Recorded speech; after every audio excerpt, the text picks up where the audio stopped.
What's up, guys? Welcome back to the channel. It's your boy Dominic Rich, and I'm here to predict match week 15 of this season's English Premier League. All right, so I'm gonna do things a little different today because I don't want to make it super long. So I'm gonna skip the whole news highlights and just get straight into the predictions. I'm gonna skip the leaderboard in terms of most goals, most assists, most clean sheets. You guys could go check that out.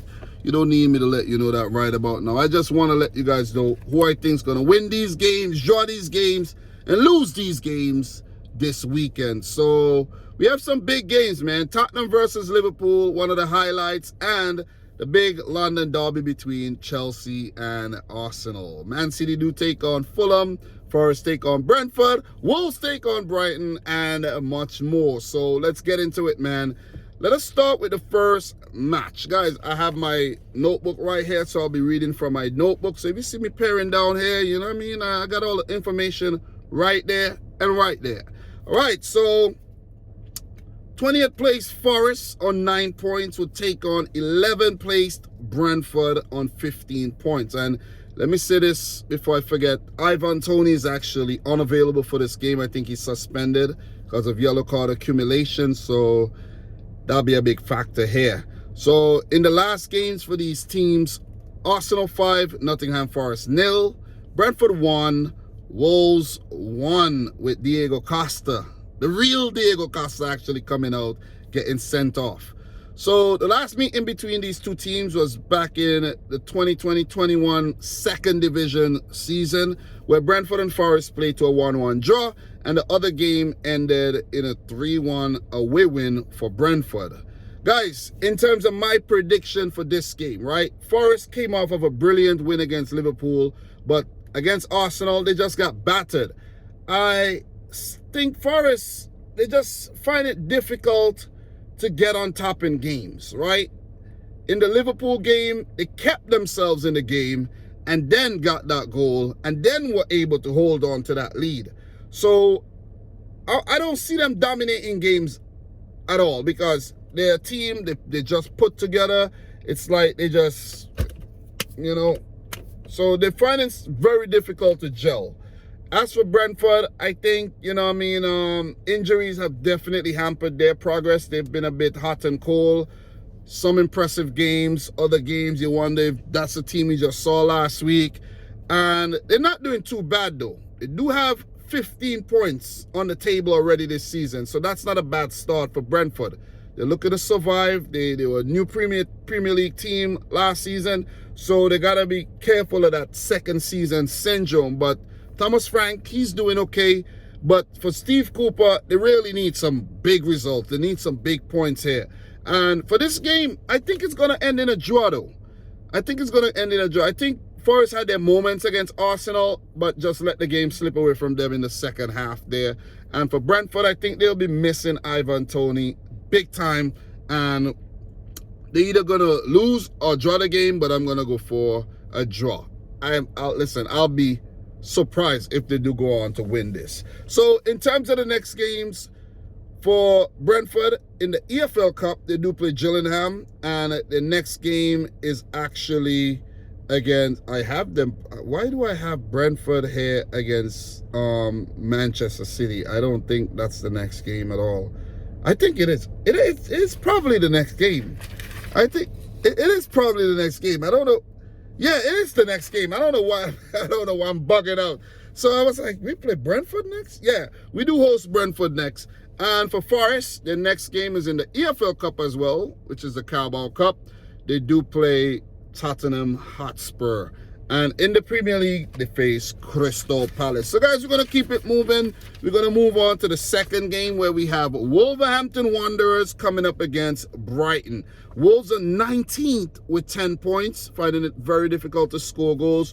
All their strikers are either suspended or injured. While for Brighton, they're 8th with an impressive 18 points, coming off of a massive win against Chelsea. And that was a 4-1 win against Chelsea. While for Wolves, a good draw against Brentford in a 1-1 affair. The last meeting was actually last season, where Brighton won the away leg 3-0, and Wolves actually won their away leg 1-0. So we don't even know where this one's going to go. So in terms of my prediction, however, I'm going to have to go for Brighton, man, because they've been bright. The Seagulls been flying through any weather. New manager Roberto De Zerbi, he was winless before he actually came up against Graham Potter, who used to manage Brighton. So this could be the kickstart that they needed under Roberto De Zerbi, who plays very positive football. That's what we come to learn about De Zerbi. He just likes to go out there and be positive. Not overly defensive and boring, but just take the game to the opposition and make them uncomfortable. And I think this is going to be a very uncomfortable game for Wolves, who are without Diego Costa, without Pedro Neto, Sasha Kalajic, and of course Raul Jimenez. So is Raul Jimenez going to be fit enough for the World Cup? It doesn't even look so, man. Mexico is going to need him. But look, Wolves do need him, and I think Wolves are going to lose yet another game. Ruben Neves, João Moutinho, these guys can't do it all. They just can't do it all. The other guys are going to need to step up, and I think guys like Gonzalo Guedes and Mateus Nunes has not really, earned their money.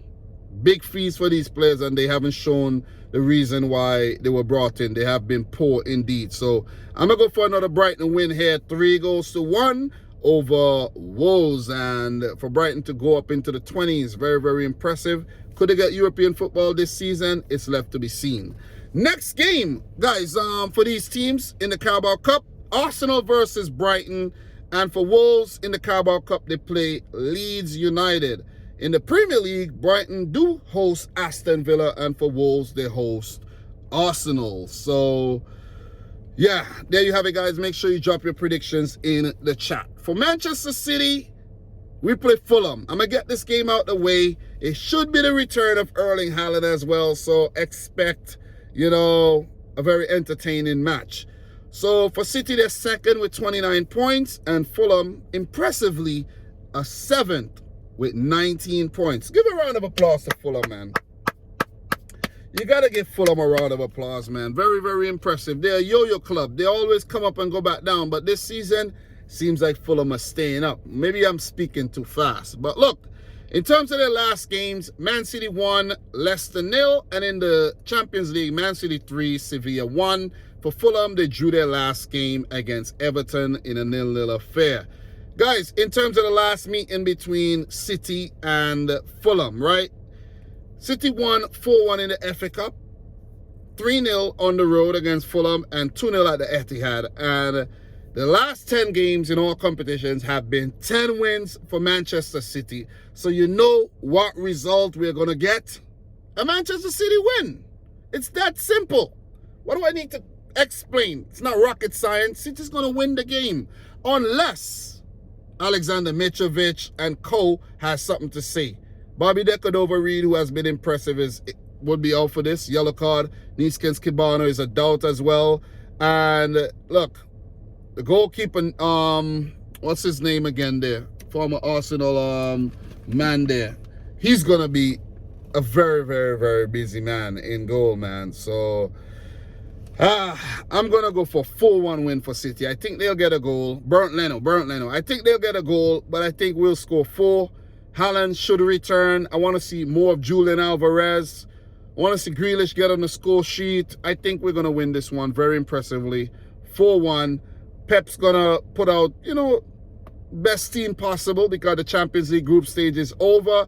You do have the cup matches coming up during the week, right? The cup match is coming up against Chelsea. So you got to be careful. You want to put out a strong team against Chelsea as well. So I think it will be a balanced 11, a rotated 11. Guys who didn't play in the Champions League match would come back in, and so on and so forth. So, but what I'm looking forward to see is the return of Haaland. So I'm going to go for 4-1 to City.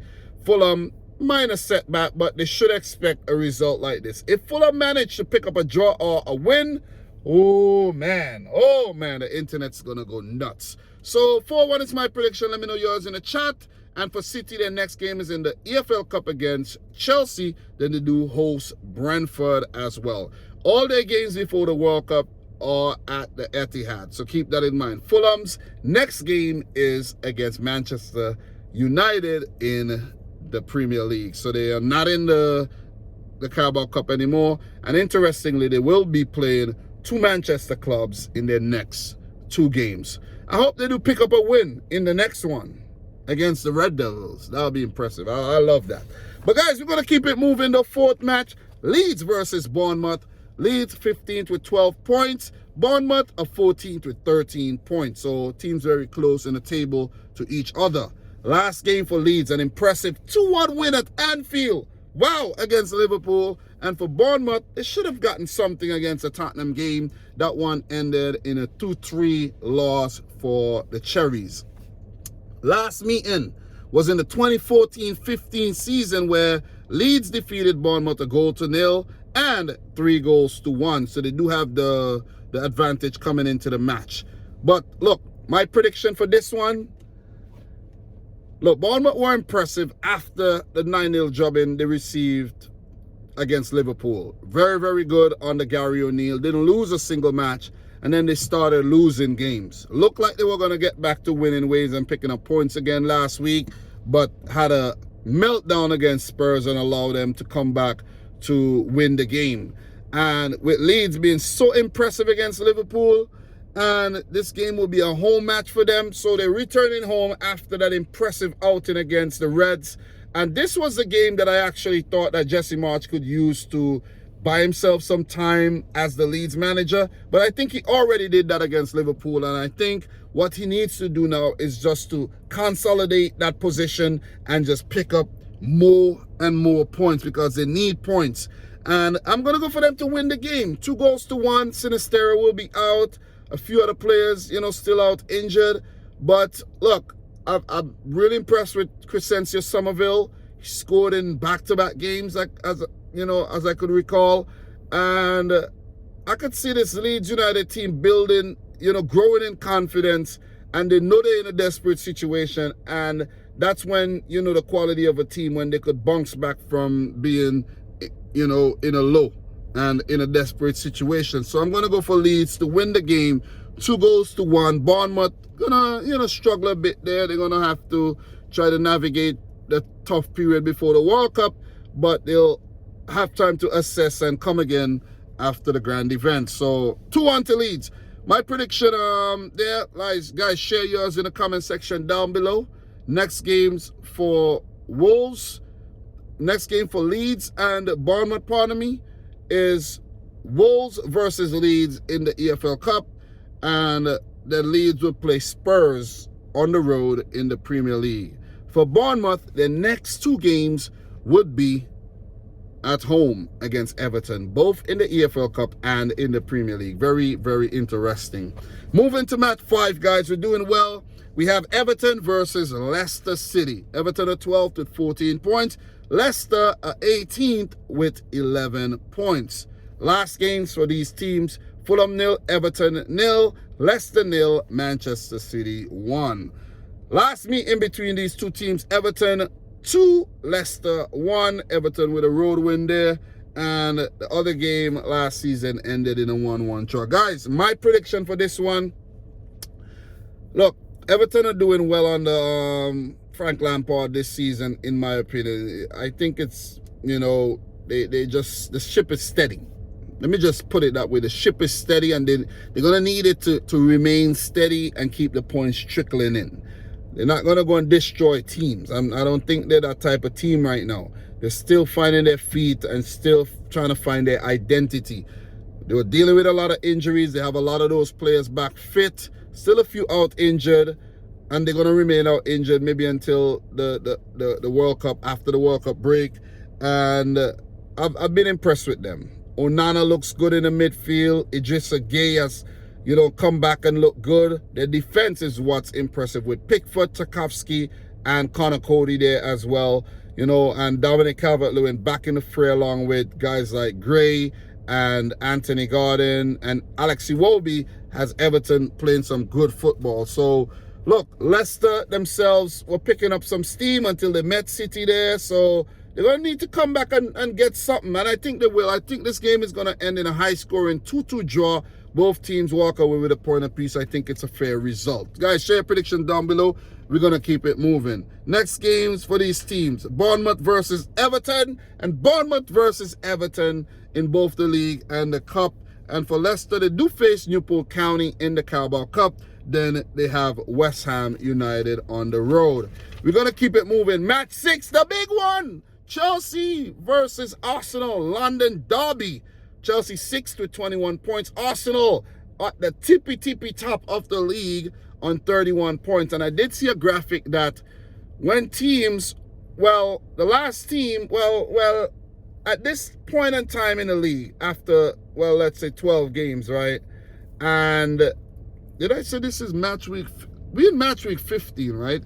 As far as I could recall, right? But the team, some teams are actually behind. You know, because I did say it's match week 15 predictions, right? I think I'm right.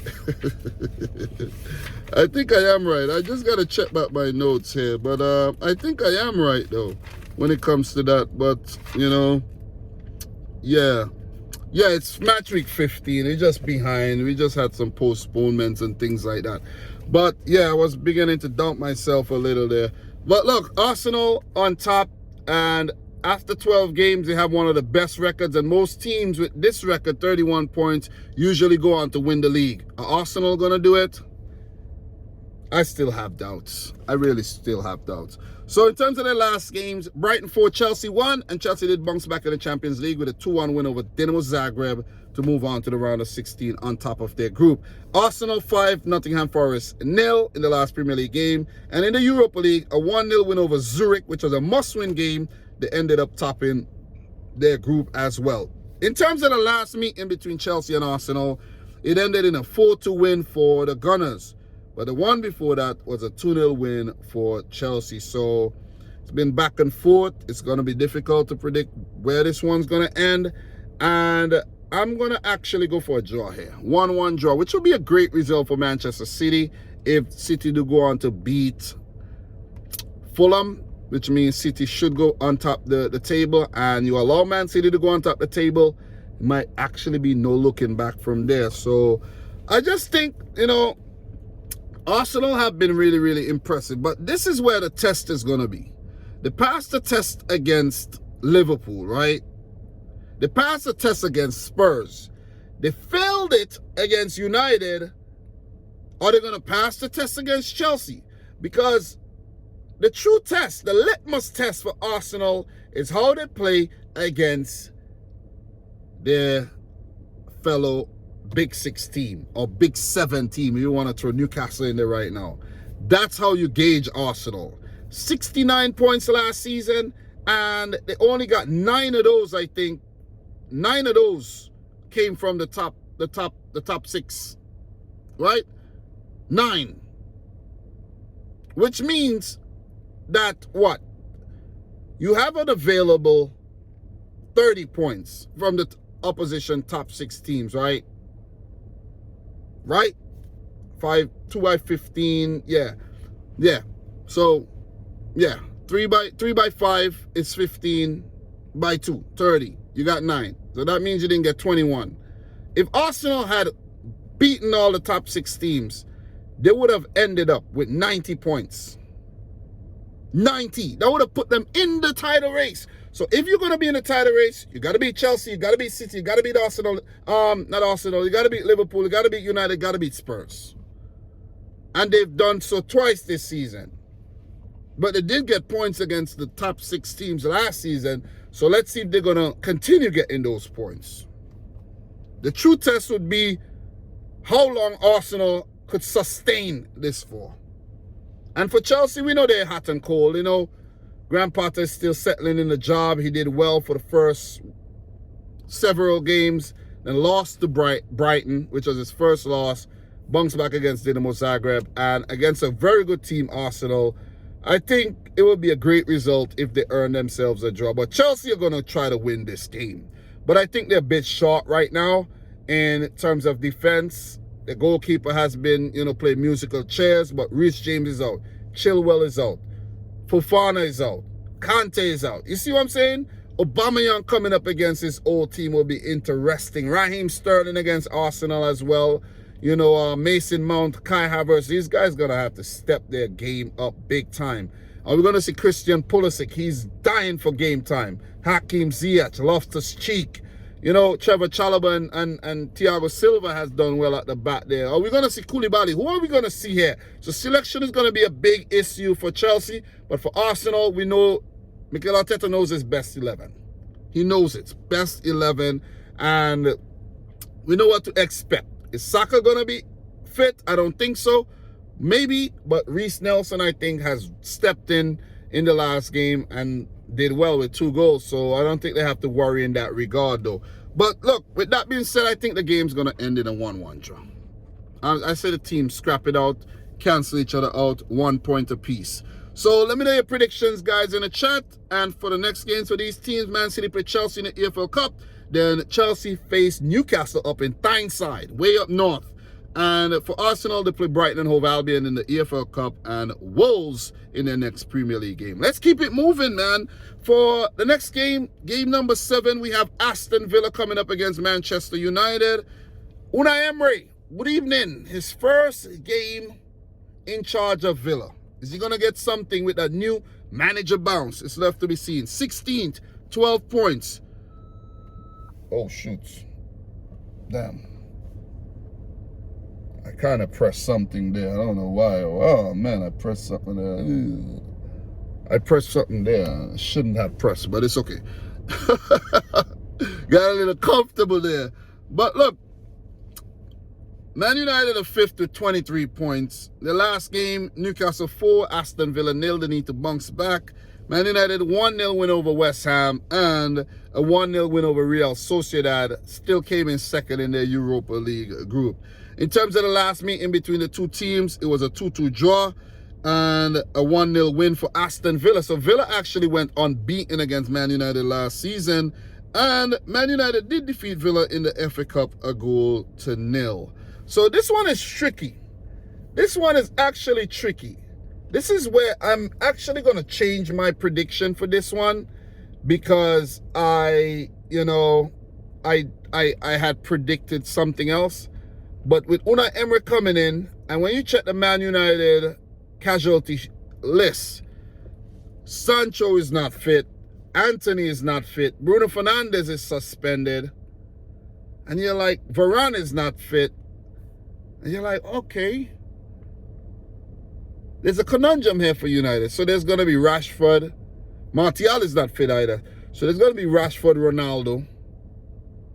Who knows? They might bring in Ilanga or that kid Garnacho who scored a goal against Sociedad. Eriksen, Casemiro. Who knows? Who knows who will play, man? Harry Maguire is going to be there. So that's a recipe for disaster. Dalo Luke Shaw. And Lisandro Martinez. I feel bad for Malacia because he was quite impressive and then, out of favor. You see? So, it's just football. Funny like that. But with the new manager, Unai Emery, coming in, is he going to help Aston Villa, be more solid at the back? I think he will. Is his selection going to actually help them with, he's going to have players he prefer, and he's going to bring in players, and it could actually change the whole dynamic of things. I think this game's going to end in a draw. I think Villa is going to at least earn a point from this one.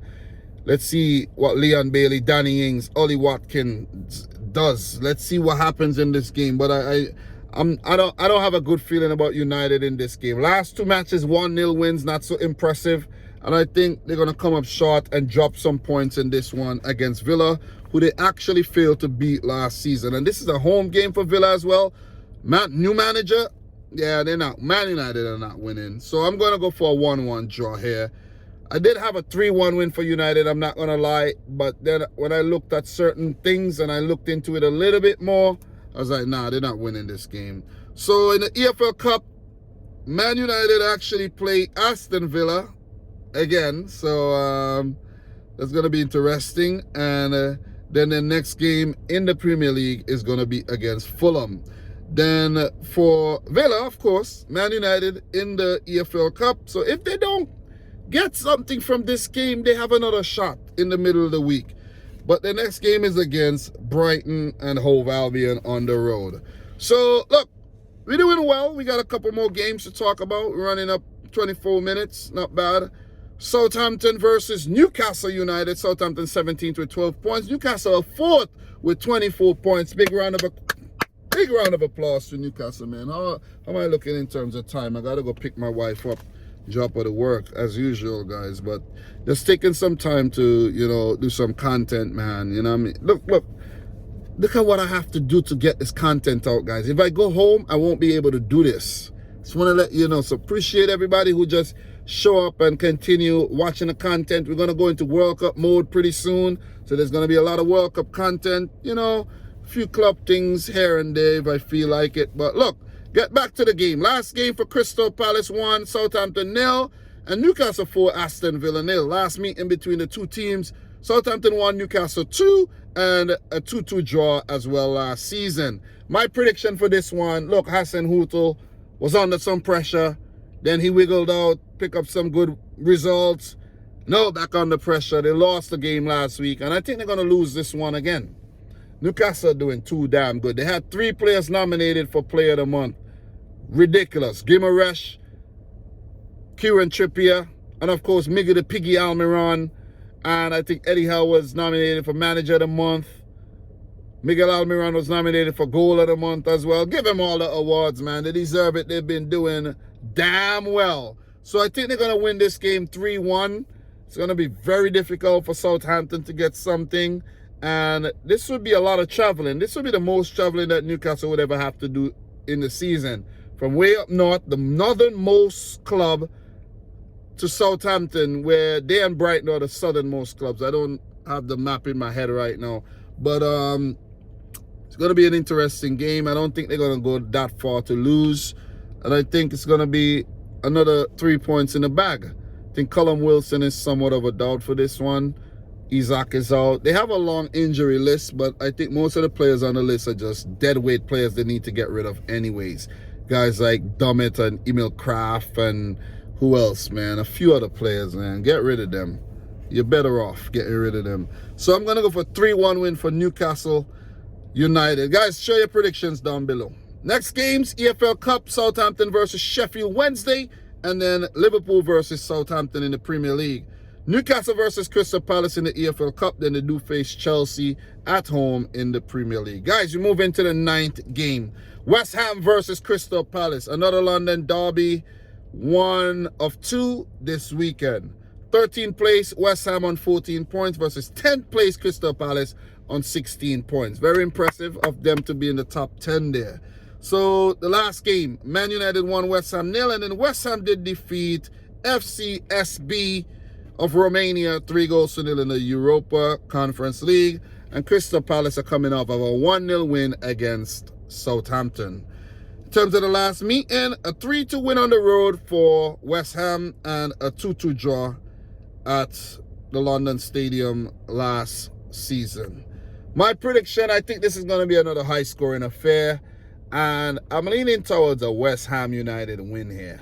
Even though Crystal Palace had more time to prepare, more time to rest, I could see West Ham winning this one in a 3-2 affair. Look, I won't be surprised if Palace win the game or come out with something, but it's a very difficult one to predict. This one, two teams that Crystal Palace could be very good on their day. Other days they could fire blanks. And West Ham, we know how impressive they could be.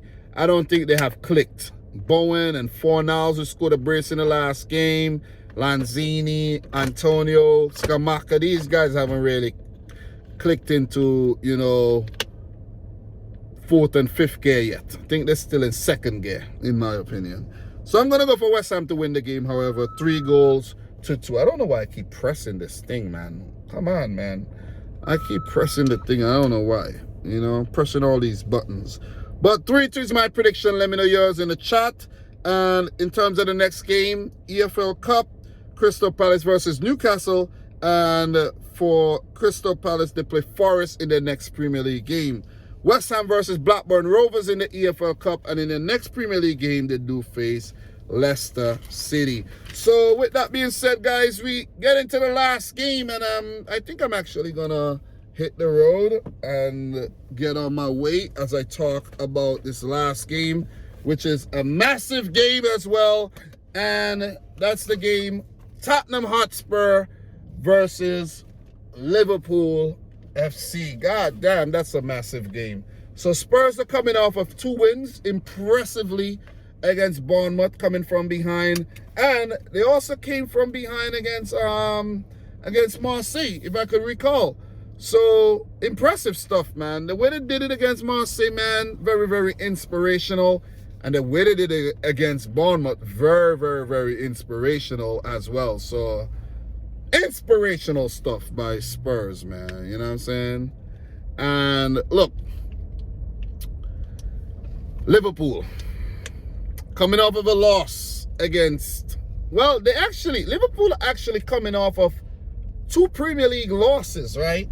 They did beat City, they did beat West Ham, lost to Forest, and lost to Leeds. Very unprecedented, uncharacteristic stuff by Liverpool. And they did pick up a win in the Champions League against Napoli, which was very impressive. They kept themselves in the game and snatched it at the very, very end. Look, in terms of the last meeting between the 2 teams, a 1-1 draw and a 2-2 draw. So, look, my prediction for this one, this game is a tricky game to predict. It's hard.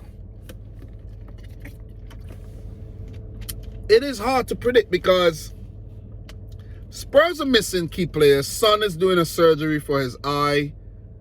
Richarlison, I don't think will play. Kulusevski coming back from injury, he's a doubt.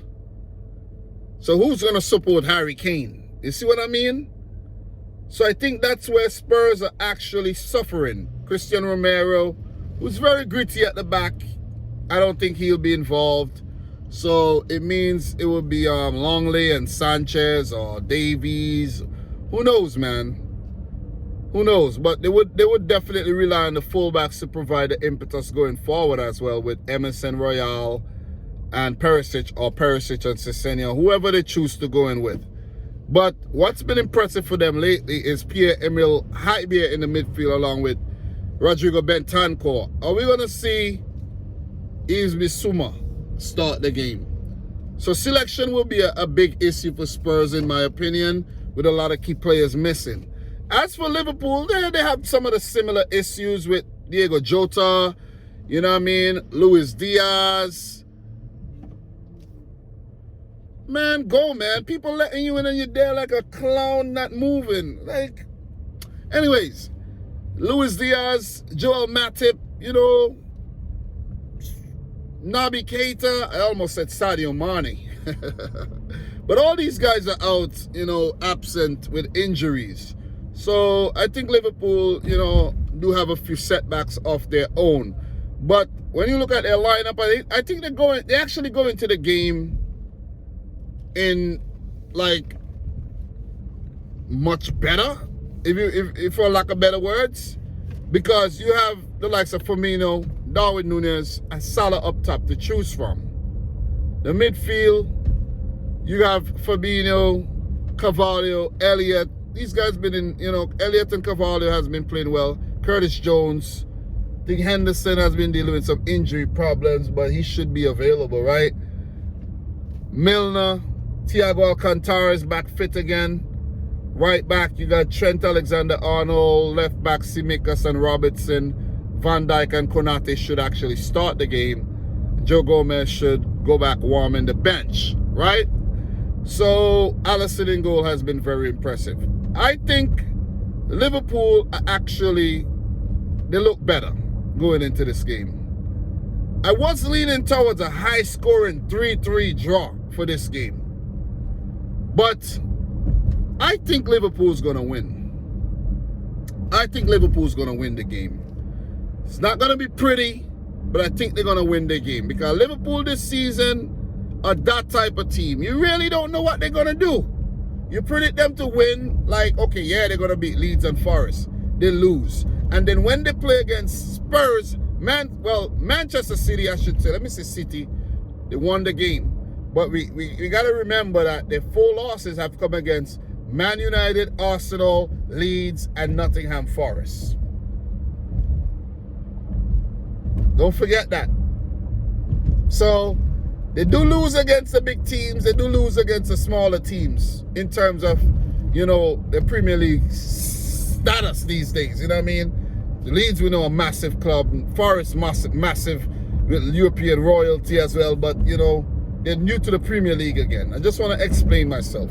But I think Liverpool are going to win this game. I'm going for a 2-1 win for the Reds. See? I'm predicting y'all to win the game. See? So people be thinking, oh, I'm hating on Liverpool, I'm doing this. No, I'm not. I see it how it is. I think when Liverpool play the better teams, they bring out the best in them. Barring Arsenal and United, but I think playing City, playing Napoli, look at how good Liverpool were in those games. They were more on point. But then Klopp tend to rotate a little when he meet those other teams and get a bit complacent. I think that was his Achilles heel there. So Liverpool has to win this game, or else they'll let the top 4 slip away from them.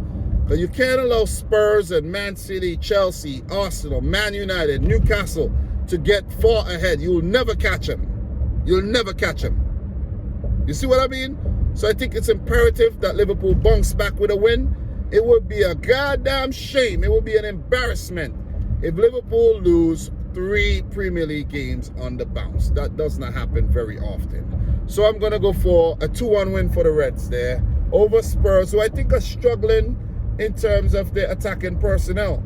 And if they do go on to get something from this game without Son, Richarlison at 100%, Kulusevski at 100%, I think that'll be impressive if they do. And Lloris, he's very suspect at the back. So I'm going for Liverpool 2, Spurs 1. Let me know your predictions in the chat, guys. That's it for me. That took a lot out of me, though. 37 minutes. Every time I want to do these videos in about 25 minutes, I just can't. I can't. It's just not in me. It's really not. Whether I do it off the top of my head, or whether I do it at home, in the studio, I still take a long time. But guys, thanks for watching another one. It's your boy Dom. Let me know your predictions. Let me know if I missed any major talking points. I didn't get into any news, so I'll check out the news on my own time, but I didn't bore you with any news this week. But guys, thanks for watching another one. Subscribe if you're new. Like the video if you haven't yet done so. And from your boy Dominic Rich, until next time, peace out. Rich Squad.